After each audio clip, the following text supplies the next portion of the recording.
किसान, बदलते भारत की शान। टैक्स टाइमली ये तना छेदक और पत्ता लपेटक को जड़ से मिटाए, कम मात्रा में भी लंबे समय तक। डेढ़ाट और सफेद बालियों पर दे बेहतरीन नियंत्रण। ट्रॉपिकल एग्रो का 3 सक्रिय तत्वों वाला टैक्स टाइमली, धान सुरक्षित, आप निश्चिंत। डीडी किसान, बदलते भारत की शान।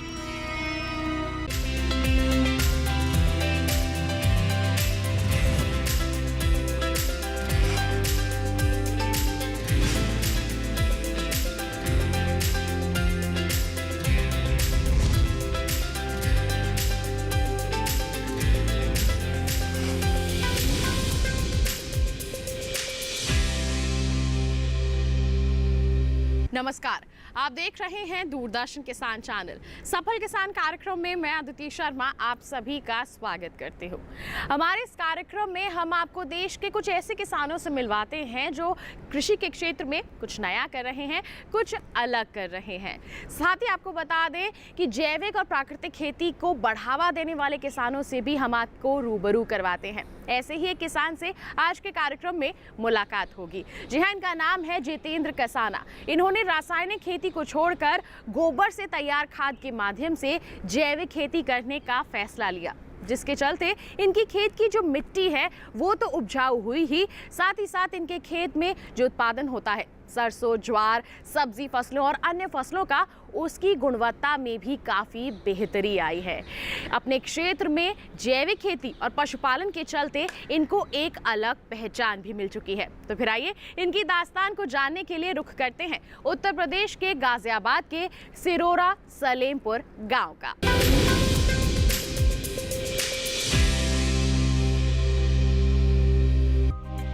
उत्तर प्रदेश का गाजियाबाद जिला यूं तो राजनीतिक हलचलों के मामले में काफी आगे है, लेकिन यहाँ के किसान भी खेती के मामले में तेजी से आगे बढ़ रहे हैं। यहाँ के किसान अपनी सेहत के प्रति जागरूक हैं। इसी जागरूकता की वजह से किसान खेतों में रासायनिक उर्वरकों की जगह जैविक उर्वरकों का प्रयोग कर जैविक उत्पादों को उगाना बेहतर मानते हैं। जैविक और प्राकृतिक उत्पाद मानव स्वास्थ्य को बेहतर रखने के अलावा खेत की उर्वरा शक्ति को बनाए रखने में मददगार होते हैं। कृषि विज्ञान केंद्र मुरादनगर के कृषि वैज्ञानिक की प्रेरणा से जितेंद्र कसाना पिछले कई सालों से अपने खेत में गोबर से तैयार खाद का प्रयोग कर सरसों आदि फसलों की जैविक खेती कर रहे हैं। जितेंद्र बताते हैं कि कोरोना काल में कुछ मुश्किलों का सामना करने पर उन्होंने दूध का व्यापार किया और वहीं से उन्होंने जैविक तरीके से ज्वार, गेहूं के अलावा सब्जियों की खेती प्रारंभ की, जिसमें उन्हें अच्छा फायदा हो रहा है। हम पारंपरिक खेती करते थे पहले, तो अब जो है फिलहाल जैविक में आ गए। 2015 में हमें जो है डॉक्टर विपिन कुमार से हमारे संपर्क हुई है। वे मुरादनगर केवीके में रहते थे। उन्होंने जो है हमको गाइडलाइन दी कि कुछ बदलो, ये तो पारंपरिक आप करते गेहूँ धान, ये तो आप करते ही आ रहे हो, कुछ दूसरी तरफ चलो। फिर हम जो जी सब्जी की तरफ चले। उसके बाद में हमने सरसों का भी काम कराया उन्होंने हमसे। सरसों खरीदवाई, तेल पिलवाई, अपने घर की सरसों भी बोई हमने, और वो काम हमारा काफ़ी बड़ा। फिर दूध का व्यापार कर लिया जी, और दूध का व्यापार करके अब इस खेत में हमने जो ज्वार बो रखी है, गेहूं काट के ज्वार बोई है। ज्वार बोने के बाद में हम इसमें धान लगा देंगे। धान के बाद में फिर गेहूं और कुछ सब्जी की खेती करते हैं जी। आड़ू भी बोते हैं। हमारे पास 6-7 एकड़ ज़मीन है, उसमें अदलवा बदलवा कुछ ना कुछ करते रहते हैं सर हम। और अब जो फिलहाल हमारी अच्छी आमदनी हो रही है, बढ़िया काम चल रहा है जी। दूध हम यहाँ पे 50 रुपया किलो कटवाते हैं जी, और 70 रुपया किलो दिल्ली में सप्लाई करते हैं जी उसके। जैविक तरीके से होने वाली ज्वार को जितेंद्र अपने पशुओं के चारे के लिए इस्तेमाल करते हैं। आज वे जैविक अनाज ही पैदा कर रहे हैं। जैविक उत्पाद ही उनका आहार बन चुका है। इस बारे में जितेंद्र कहते हैं, ज्वार जो जी अपने पशुओं के लिए चारा करते हैं जी इसमें जी, और चारा खिला करके हमारे पास जो है 10-12 भैंस हैं, गाय हैं, दूध का व्यवसाय है, और चारे से जो है मतलब अच्छी जैविक चारा है। पशु भी जैविक खाते हैं हमारे, और हम भी जैविक अनाज पैदा करते हैं जी। जैविक का ही खान पीन रहन सहन हमारा सब कुछ जैविक के उससे रहता है जी, एकदम साधारण सिंपल। और पशुओं में भैंसों में जो जी अच्छी हमें जो आमदनी हो रही है जी। जैविक खेती करने के साथ साथ पशुपालन बेहद फायदेमंद होता है। इसे जानकर जितेंद्र गाय भैंस पालकर डेयरी का भी काम करते हैं। सुबह उठकर पशुओं के काम में लगकर दूध निकालते हैं और उसे बाजार में बेचते हैं। अच्छी नस्ल के पशुओं को वे रोहतक लाते हैं, जिनसे दूध अधिक निकलता है। पशुओं के चारे और टीकाकरण का जितेंद्र पूरा ध्यान रखते हैं। वे युवाओं को सलाह देते हुए कहते हैं कि युवा नौकरी के बजाय कृषि को अपनाएं और सफलता हासिल करें। मेरा मुख्य काम भैंसों का दूध की डेयरी, ये काम है मेरा। मैं सुबह जो है 4 बजे उठ करके और अपना दूध निकालता हूँ भैंसों का, उनका चारा करता हूँ, चारा वगैरह करके उन्हें नहवा धुला करके और अपने कार्य को जो मतलब 10 बजे तक फारिग हो जाता हूँ।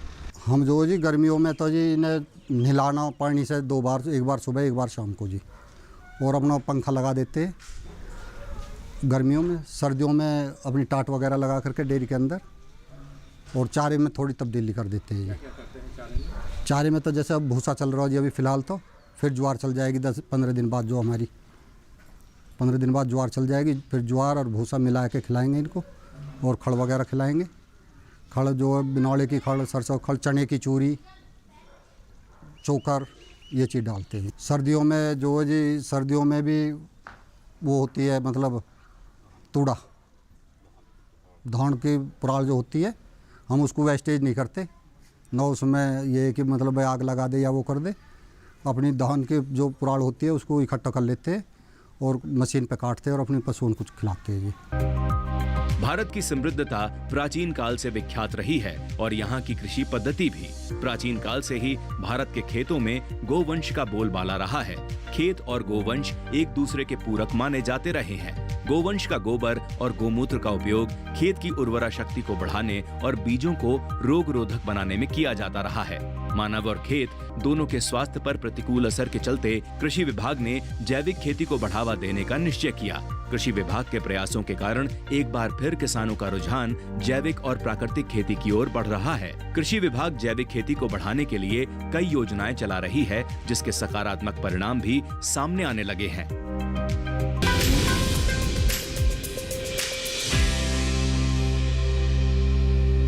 यहाँ वक्त हो चला है एक छोटे से ब्रेक का।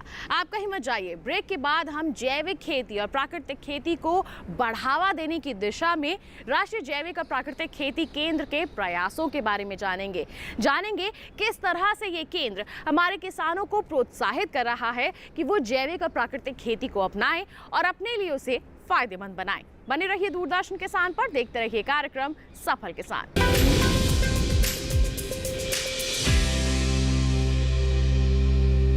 टैक्स टाइमली, ये तना छेदक और पत्ता लपेटक को जड़ से मिटाए, कम मात्रा में भी लंबे समय तक। डेढ़ाट और सफेद बालियों पर दे बेहतरीन नियंत्रण। ट्रॉपिकल एग्रो का 3 सक्रिय तत्वों वाला टैक्स टाइमली, धान सुरक्षित, आप निश्चिंत। Work from home, high salary, बस एक क्लिक में। अरे वाह! अनजान लिंक्स पर क्लिक मत कीजिए। आरबीआई कहता है, जानकार बनिए, सतर्क रहिए।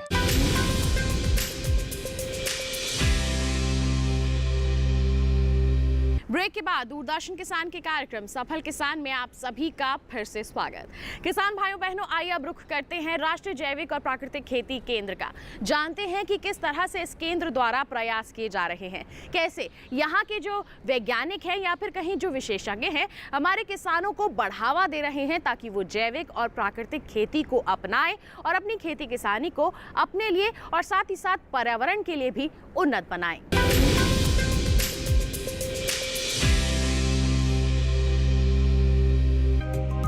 खेतों में रासायनिक खादों के चलते उगने वाली फसलों के दुष्प्रभावों को देखते हुए किसानों को जैविक और प्राकृतिक खेती की ओर मोड़ने का प्रयास किया जा रहा है। जैविक और प्राकृतिक खेती की ओर किसानों को आकर्षित करने के लिए राष्ट्रीय जैविक एवं प्राकृतिक खेती केंद्र की स्थापना की गई है। इस दिशा में संस्थान अपनी गतिविधियों के माध्यम से किसानों को जैविक और प्राकृतिक खेती की ओर मोड़ने का प्रयास कर रही है। इस बारे में जानकारी देते हुए संस्थान के निदेशक डॉक्टर जगनेश शर्मा जी बताते हैं। हमारा जो संस्थान है वो देश में जैविक एवं प्राकृतिक खेती को बढ़ावा देने के लिए प्रमुखतः यहाँ पर कार्यरत है और हमारे जो संस्थान है इसके 4 मुख्य मैंडेट्स हैं, जो कार्य हैं हमारे। सबसे पहला जो है हमारा कार्य वो ट्रेनिंग है, कैपेसिटी बिल्डिंग है, किसान भाइयों से लेके और सभी जितने भी एक्सटेंशन ऑफिसर्स हैं, कृषि वैज्ञानिक हैं, उन सब के साथ मिल के जो है हम कृषि के जितने भी जैविक कृषि के ट्रेनिंग्स हैं, हमारे जो प्रशिक्षण के प्रोग्राम हैं वो चलाते हैं। और कैपेसिटी बिल्डिंग करना सभी स्टेक होल्डर्स की, ये हमारा सबसे पहला दायित्व है। दूसरा जो है हमारा प्रमाणीकरण है कि प्रक्रिया को सुचारू रूप से चलाना है देश में। आपको पता ही है कि 2 प्रकार की प्रमाणीकरण की प्रक्रियाएं हैं देश में। पहली तो है थर्ड पार्टी सर्टिफिकेशन, जो अपेडा एजेंसी है मिनिस्ट्री ऑफ कॉमर्स, उनके द्वारा चलाई जाती है, जो एक्सपोर्ट के लिए और डोमेस्टिक ट्रेडिंग के लिए दोनों के लिए कार्य करती है। राष्ट्रीय जैविक एवं प्राकृतिक खेती केंद्र किसानों को ट्रेनिंग के अलावा उत्पादित फसलों के प्रमाणीकरण और उसकी टेस्टिंग की दिशा में भी काम करती है। इनका पूरा प्रयास रहता है कि लोग जैविक तरीके से उगाई जाने वाली फसलों को अपनाएं और स्वस्थ जीवन जिएं। इसलिए संस्थान जैविक उत्पादों का प्रमाणीकरण करती है कि ये उत्पाद पूर्णतया जैविक हैं। इस बारे में एपीडा के अलावा किसान भाई भी फसलों का प्रमाणीकरण कर सकते हैं। इस बारे में डॉक्टर जगनेश शर्मा जी बताते हैं।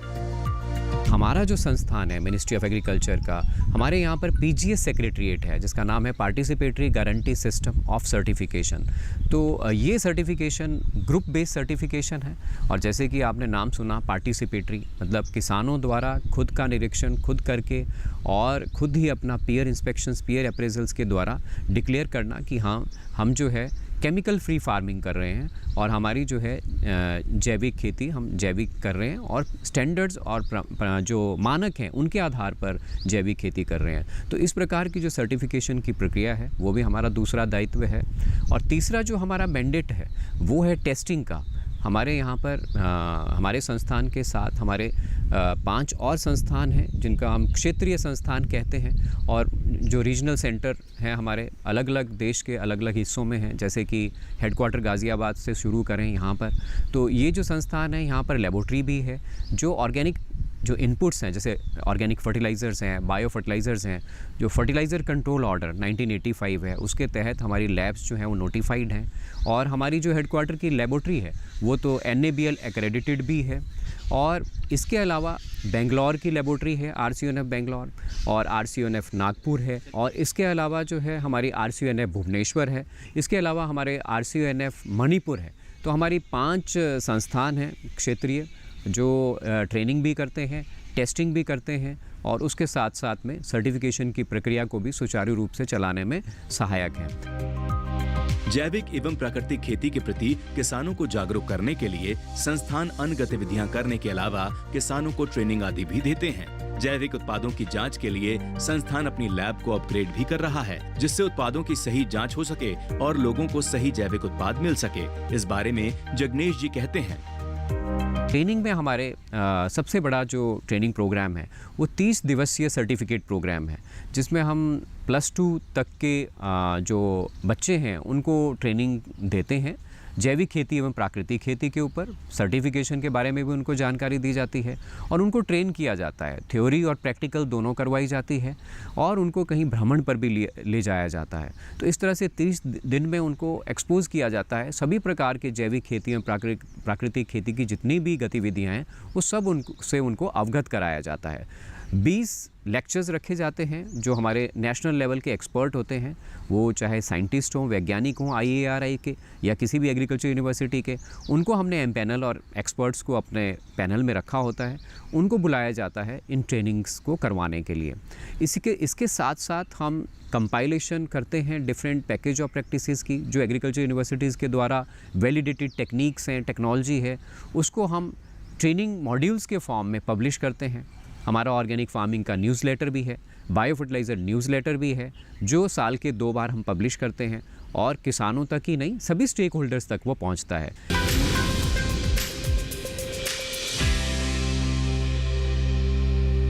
फिलहाल रुक रहे हैं एक और छोटे से ब्रेक के लिए। आप कहीं मत जाइए। ब्रेक के बाद हम जानेंगे कृषि के क्षेत्र में विकास लाने के लिए सक्रिय कृषि विश्वविद्यालयों की भूमिका के बारे में। किस तरह से प्रयास किए जा रहे हैं यहाँ के विशेषज्ञों द्वारा हमारे किसानों की आय को बढ़ाने के लिए, इसके बारे में जानकारी हासिल करेंगे। बने रहिए दूरदर्शन किसान पर, देखते रहिए कार्यक्रम सफल किसान।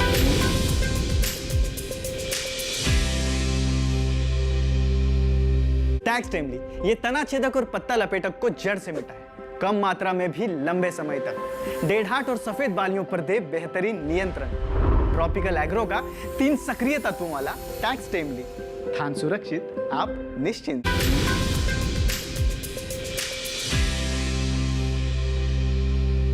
ब्रेक के बाद दूरदर्शन किसान के कार्यक्रम सफल किसान में आप सभी का फिर से स्वागत। किसान भाइयों बहनों, आइए जानते हैं कृषि विश्वविद्यालयों की भूमिका क्या है, किस तरह से वो हमारे किसानों को आगे बढ़ने के लिए प्रोत्साहित कर रहे हैं, किस तरह से प्रयास कर रहे हैं ताकि हमारे किसानों की आय दोगुनी ही नहीं बल्कि कई गुना तक बढ़ सके।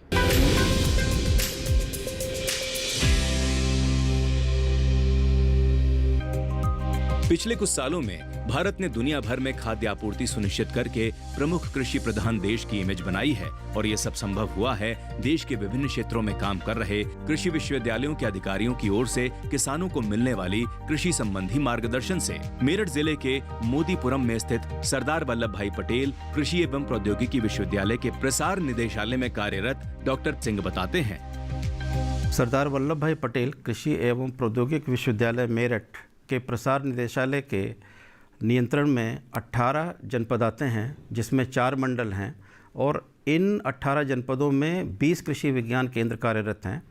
प्रत्येक जनपद में 1 कृषि विज्ञान केंद्र और 3 हमारे ऐसे जनपद हैं जहां 2-2 कृषि विज्ञान केंद्र हैं, जिसमें मुरादाबाद, बिजनौर एवं बदायूं हैं।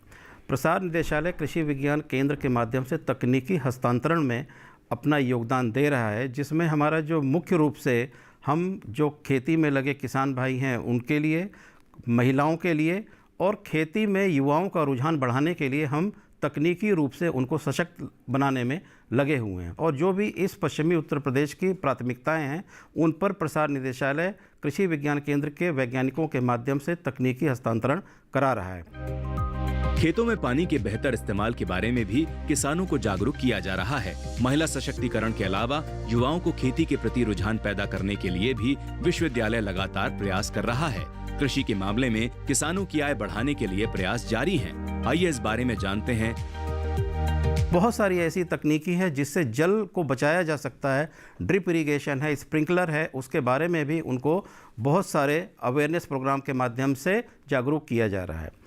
इसके अलावा जो महिलाएं हमारी हैं उनके सशक्तिकरण के लिए विशेष हमने एक अभियान चलाया हुआ है, जिसमें माननीय राज्यपाल महोदया जी के निर्देशन में हमने 1000 अशिक्षित महिलाओं को प्रशिक्षण दिया है, जिसमें से 73 महिलाओं ने अपना लघु उद्योग स्टार्ट किया है। तीसरा जो हमारा जो सबसे बड़ा टारगेट ग्रुप है वो है आज का युवा आज विमुक्त हो रहा है खेती की तरफ से, तो उनको खेती में रुझान किस तरह से पैदा किया जाए उसके लिए हम उनका एक स्किल ओरिएंटेड ट्रेनिंग करा रहे हैं। और इस स्किल ओरिएंटेड ट्रेनिंग के माध्यम से विशेषकर हम 3 से 4 चीज़ों पर फोकस कर रहे हैं, जिसमें मधुमक्खी पालन, मछली पालन और मशरूम और पोल्ट्री, क्योंकि ये एक चारों चीज़ें इस तरह की हैं जो कि आय का अतिरिक्त साधन भी देती हैं और इनका खेती के साथ सामंजस्य भी है। और हमारे पास आज बहुत सारे ऐसे मॉडल युवा हैं जिन्होंने बहुत अच्छा इस दिशा में कार्य किया है। देश में किसानों को तकनीकी जानकारी देने और खेतों में पैदावार बढ़ाने के लिए कृषि विश्वविद्यालयों की भूमिका काफी बढ़ रही है। ये संस्थाएं खेत में पैदावार बढ़ाने के लिए उन्नत किस्म के बीजों को विकसित करने के अलावा किसानों को बेहतर सुविधा देने का प्रयास करती हैं। मेरठ का सरदार वल्लभ भाई पटेल कृषि एवं प्रौद्योगिकी विश्वविद्यालय भी कृषि के क्षेत्र के विकास में जुटा हुआ है। इस बारे में बता रहे हैं विश्वविद्यालय के कुलपति डॉक्टर के सिंह। हमारे विश्वविद्यालय के कार्य क्षेत्र 4 मंडल, जिसमें कि सहारनपुर, मेरठ, मुरादाबाद और बरेली, इन 4 मंडलों के 18 जिले आते हैं और इसके अंतर्गत 20 हमारे कृषि विज्ञान केंद्र हैं। और विश्वविद्यालय का मैंडेट कृषि क्षेत्र के में शिक्षा देना, स्नातक, स्नातकोत्तर और पीएचडी, ये सब प्रोग्राम हैं। और शोध कार्य है, कृषि से जुड़े हुए क्षेत्रों में शोध कार्य, और उसका प्रचार प्रसार हमारे कृषि विज्ञान केंद्र के माध्यम से हम प्रचार प्रसार करते हैं तकनीकों का। इसमें हम लोग उद्यमिता विकास पर प्रशिक्षण कार्य देते हैं अलग अलग क्षेत्रों में कृषि के, चाहे वो मुर्गी पालन हो, मशरूम का प्रोडक्शन हो, या बकरी पालन हो, हमारा नेचुरल फार्मिंग में, ऑर्गेनिक फार्मिंग में, और मोटे अनाज से जुड़े हुए प्रसंस्करण, मोटे अनाजों का उसका उत्पादन और प्रसंस्करण, इस सब पर हम लोग उनको प्रशिक्षण देते हैं। भारत की अर्थव्यवस्था कृषि पर निर्भर है। आज के दौर में कृषि विश्वविद्यालयों, कृषि विभाग से जुड़ी संस्थाओं और कृषि विज्ञान केंद्रों में कार्यरत अधिकारी व वैज्ञानिक किसानों को प्रगतिशील बनाने में सक्रिय हैं। हर किसी का प्रयास है कि खेतों में उत्पादन बेहतर हो और किसानों की आय बढ़े। पश्चिमी उत्तर प्रदेश के करीब 18 जिलों में किसानों और खेतों की दशा सुधारने और जैविक खेती को बढ़ाने में मेरठ का सरदार वल्लभ भाई पटेल कृषि एवं प्रौद्योगिकी विश्वविद्यालय एवं अन्य संस्थाएं सक्रिय हैं। ऐसे में किसान इनकी राय लेकर उत्पादन को बेहतर बना सकते हैं।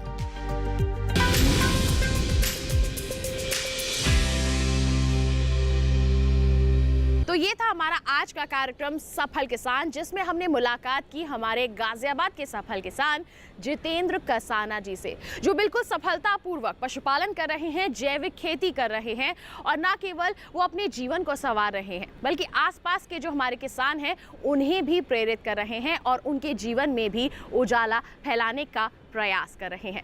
उम्मीद करते हैं इनकी दास्तान को जानकर आप इनसे ज़रूर प्रेरित हुए होंगे। साथ ही आपको बता दें, ऐसी ही कोई दास्तान अगर आपके पास है, आप हम तक पहुंचाना चाहते हैं, तो आप हमें ईमेल कर सकते हैं। ईमेल आईडी है safalkisandd@gmail.com। आप हमें पत्र लिख सकते हैं। पता है हमारा सफल किसान, कमरा नंबर 77, CPC दूरदर्शन, खेलगांव, नई दिल्ली 110049। तो इसी वादे के साथ किसान भाइयों बहनों, अगले अंक में ऐसी ही अनोखी दास्तान लेकर फिर होंगे हाजिर। तब तक के लिए दीजिए इजाजत, लेकिन आप बने रहिए दूरदर्शन किसान पर। नमस्कार।